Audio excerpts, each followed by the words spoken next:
What's up, everybody? This is Maestro Turner, your motivator to something greater, 804's ambassador. I'm here in Richmond, Virginia with Jermaine Napier. Look, this guy has a phenomenal story. The blind grind. The blind grind is the work you haven't seen or the struggle that other people may not know that you've been through. But let me tell you, this guy's story is next level. I think coming out of incredible trauma or incredible or like I just really bad tragedy comes a really high level of strength, amazing strength. And I mean, after what he's been through, hey man, I think he could run through a building right now, or he could leap a small building with a single bound. You know what I'm saying? So we're gonna get right into it. Jermaine, what's up, man? What's happening, Maestro? Man, everything is good. Everything is lovely. We're excited to have you here. The gladiators are watching. We want to know, first of all, what are you doing right now before we get into that blind grind? Well, right now in the 804 area, we got One Life Enterprises, which consists of 3 businesses. One is Food and Love Catering, the other is RVA Games, and then we have One Life Personal Development Services. So that's what we got going on in the 804. RVA provides interactive gaming. Food and Love provides catering. Obviously, everybody knows food brings love. And we also do One Life mentoring, where we go out here in the streets, man, at-risk youth who just don't have 2 parents in the same home. They might have 2 parents in the home, but they're not involved in their lives. And what we do is we just spend time with them, man. We bring them places they've never been before, take them out of their environment, engage with them personally. And right now, what we are doing is all 3 businesses work together and function in some kind of capacity. That's nice. So is this, do you welcome, young teens and stuff to get involved? Yeah, man, we welcome young teens over the metro area, not just in the city, Chesterfield, Henrico, Richmond, Colonial Heights, Petersburg. RVA games, what we provide is people can come and play the game that we have at the time. Most likely you haven't seen it in Richmond, Virginia. Right now we're with Soccer Pool, RVA. We're at Fox and Hound, Seven Hill Brewery. And we're going to have the kids be able to help us just produce the material, because there's a lot of equipment that comes with this. And there's a lot of work that comes into it. So we're able to pay our kids through the finance that we have by the gaming, and now they have jobs. Now we can take them out of their environment and say, hey man, come over here, let's do this. Able to start teaching them about finance and budgeting.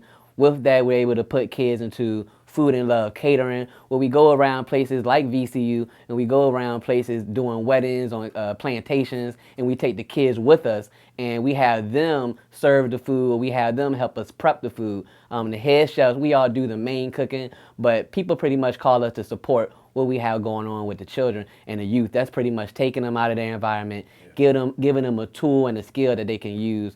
Right now, One Life is the mentoring service that we do, where everybody sign up with. That's just the foundation, and through that we're able to put them in the RVA games, into the Food and Love. So man, it's just a big movement right now. The kids are representing One Life. They call One Life the movement. So it's not really just a mentoring program. It's a lifestyle in a life-changing environment.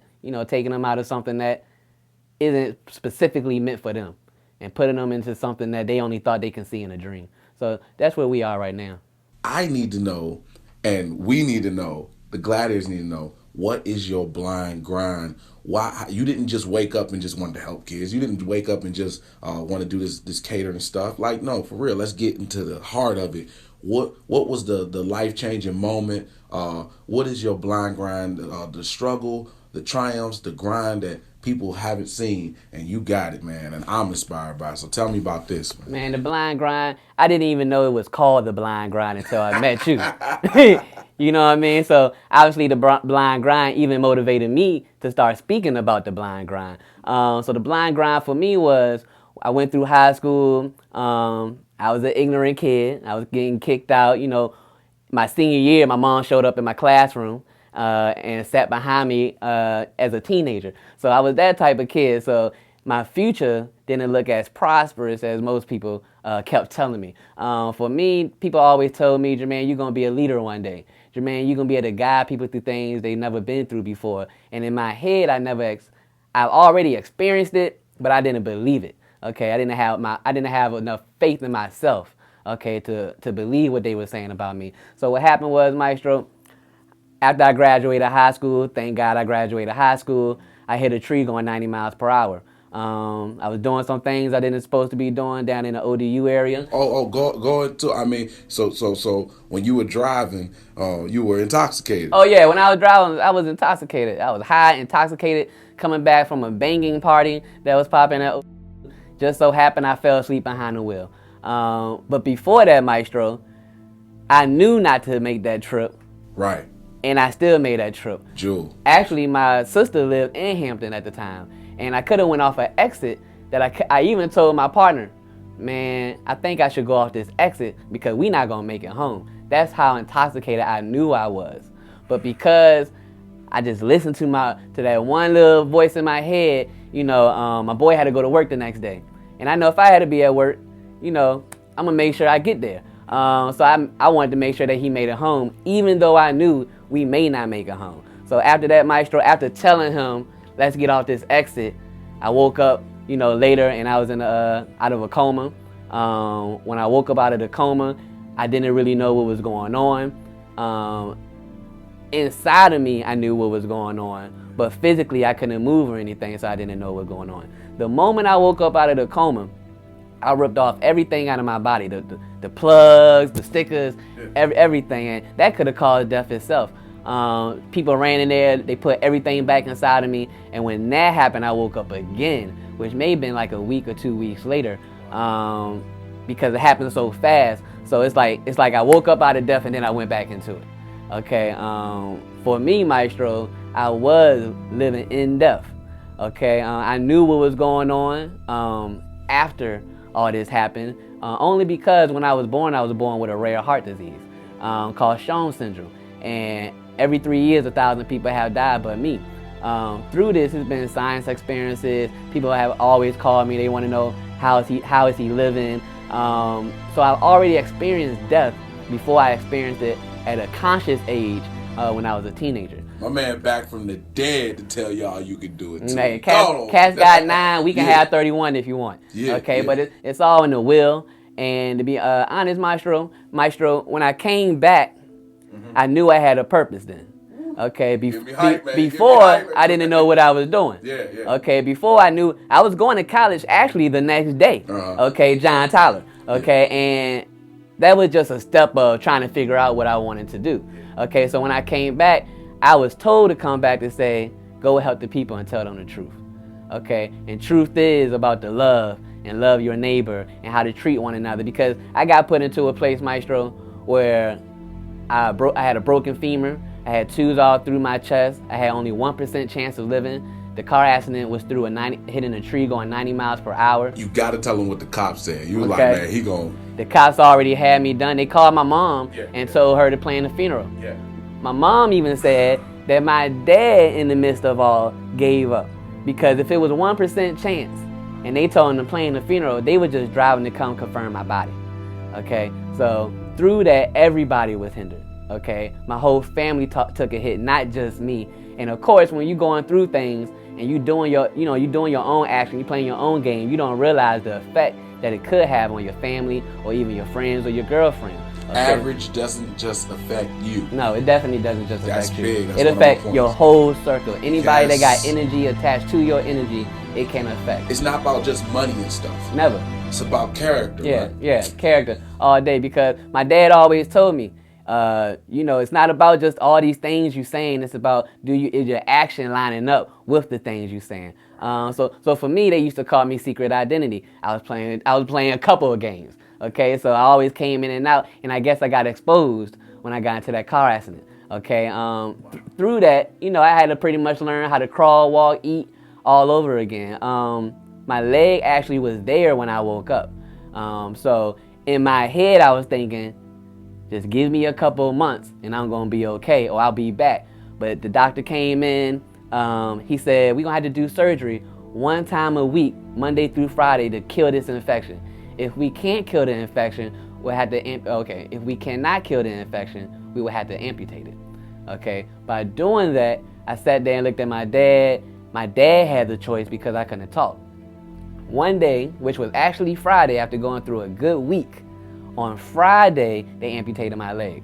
I woke up, I looked at the nurse, and she shook her head yes. From there, my life changed. that was the first time that I ever seen my dad cry in front of my face. Wow. Okay, he's one of those hardcore guys. You're not gonna shed a tear in front of a man. Old school. But that, yeah, old school. But that was the first time when I seen him cry. You knew it was I real. knew. I pulled up the sheet and it was gone. So from there, my whole life got shifted to what you gonna do next. Well, hold up right there. You got to keep going with that with the blind grab, because people need to understand a setback is for a comeback. Because you don't look like your story. Gotcha. You know what I'm saying? You made it. So that we celebrating. We're not super sad right now. We celebrating, but we want to go into the details. So, you know, what a lot of people don't know about is the phantom pains. You saw your leg not there, but man, the first week of phantom pain was like somebody just stabbing me over and over and over again in the leg. Phantom pain pretty much shows your nerves feel like it has the leg, but it's not there. So in my head, I may feel like my ankle is broke. In my head, I may feel like, hey, grab me an ace bandage, throw it on, man, I can't walk. But my leg isn't even there, I have no ankle. So to even battle phantom pain, you have to have a strong mind, because only your mind can stop the phantom pain. It comes automatically, there's nothing you can do. The most you can do is discover the strength inside of yourself to just let it go.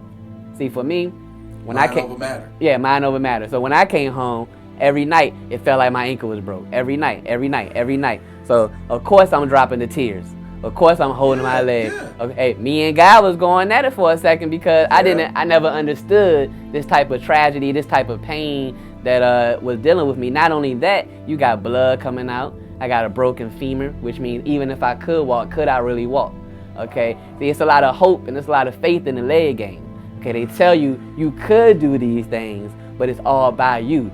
Okay, self-awareness, self-ability. And if you don't do it, you won't walk. You stay in that chair. You don't get up. So for me, it shifted my whole mentality to being a hustler, doing what I do, enjoying myself, to life can change in 1 second. Okay, and because of that, every day I'm thriving to teach other people. Hey, I know it look good to you, but it can change. You got to shift into purpose. For me, when I lost a leg, a lot of people feel sorry for me. Okay, but for me, I found purpose after I lost that. It brought me back to my original plan, what I was put here on earth to do, and that was to help people. And now I'm able to show people why I'm in the gym. I'm able to show people why I'm walking on the streets, or they may hear me speak, and they don't realize that I'm not the one depressed, they're the ones depressed. And I'm just here to help you out because I know that one day you may go through something not as tragic, but you may go through something spiritually, physically, okay? And it can hinder you and it can cause a setback. But if I learn how to crawl all over again, and then I learn how to walk all over again at the age of 18 years old, then I know people can come back. So that means we don't even understand the strength inside of us. Okay, human beings, we're more powerful than any species on earth. Okay, and what we do is we make life teach us how to crawl and walk again. And that's what happens anyway, Maestro. Life's gonna teach you. See, I got down, but I had to get down to come back up. Okay, or it was death. Okay, and death, I can't help you out dead and gone.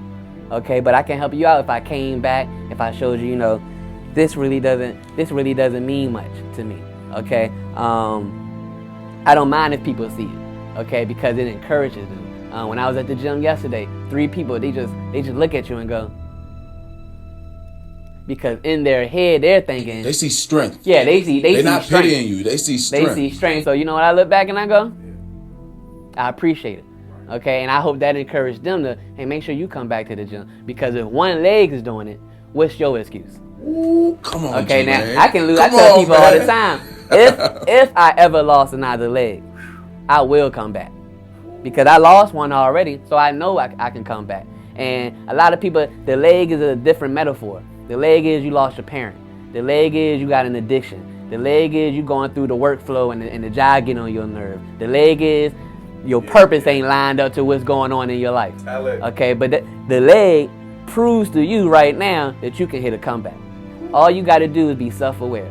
You got to teach yourself where to go. Not allow others just to teach you, but go seek after it. See, I had to learn. My dad never went through the leg. My mom never went through the leg. So I couldn't just rely on my parents to teach me how to go through the leg process if they never gone through it. It's only you and you. It's only you. It's you versus you. Yes. Every day. And to be honest with you, Maestro, this will be the first time I'm trying to let people know. Stop blaming the devil and blame yourself. See, we blame the middleman so much that we don't realize it's really just give self. Him too much credit. Yeah. He don't have that much power. It's self. We decide. We choose. It's not a man sitting right here telling me what to do. And it's not a man right here telling me what to do. I already know what to do. And I'm choosing where to go. And through that, I made bad choices just like we all do. And it brought me back to my path. Am I perfect? No. And I'm trying to teach you. You can learn how to be perfect. You can strive to be perfect. Even if you'll never be perfect. If everybody strives to perfection, we'll never cross paths. We'll never bump heads trying to kill each other. The pride will never get in the way. The opinions will never get in the way. And the leg taught me all this. Okay, like I said, the leg is a different metaphor for whatever you may be going through. Look, guys, Jermaine Napier again.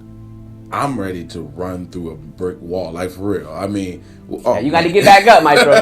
When you run through that wall. Yeah, man, I'm ready to go. So, that's it. This is probably the longest blind grind ever. But this story, I thought I had to get to you. I told you I'm gonna be interviewing very diverse people with different businesses, but also with different stories. Look, y'all, he just said it. I mean, the dream is free, the hustle is sold separately. But that means some things you're gonna have to go through, and you are gonna have to deal with you. And nobody else is gonna come to your aid. Your big brother not gonna help you. Your mother's not gonna help you. Your dad's not gonna help you. It's just you and the Creator. Listen to what I'm telling you. You're gonna have to find some strength and muck it up. At my lowest point, my mentor told me, Maestro, if you quit, nobody cares. And I was hurt, but it was the truth. Yeah, my mom cared. We ain't talking about them. What he was talking about is he was saying that as in competition, there's somebody that don't have the gift of gab you have. They don't know how to present like you. They don't know how to play a piano like you. And they waiting for you to quit so they can take your spot. So that kid, it was a reverse psychology thing, man. It pumped me up. So listen, you got to go through this thing. You and you. But you can make it. You will not quit. You will not make up excuses, but you will get through this. If it was easy, everybody would do it. Look, like Les Brown said, if you can look up, you can get up. This is the blind grind. I'll see y'all next time.